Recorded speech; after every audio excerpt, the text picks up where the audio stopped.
Your father was a well-known lawyer. You trace your ancestry back to the Mayflower. You have great literary friendships. You founded a magazine. You've had a chance to pursue every young man's fantasy.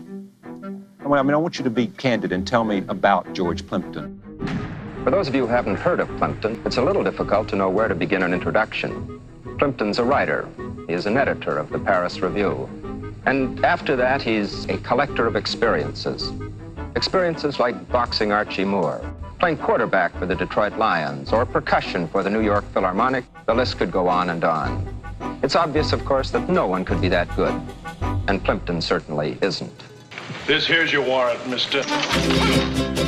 I'm a participatory journalist, which means that I enter other people's professions in order to write articles and books on what happens. George Plimpton.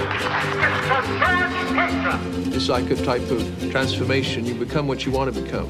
Well, as you can see, I am not properly constituted to fight. And not only that, but I suffer from something called sympathetic response, which means that if you're hit, you weep.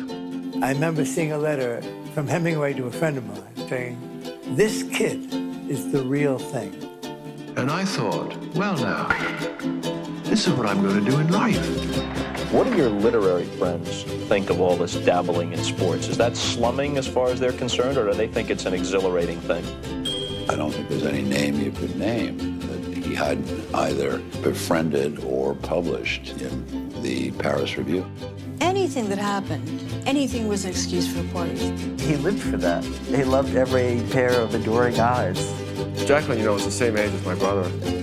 I think George may be going out with her.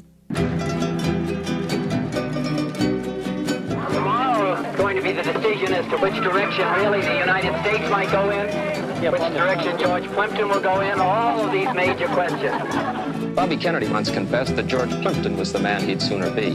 Who Plimpton would sooner be, we don't have a clue.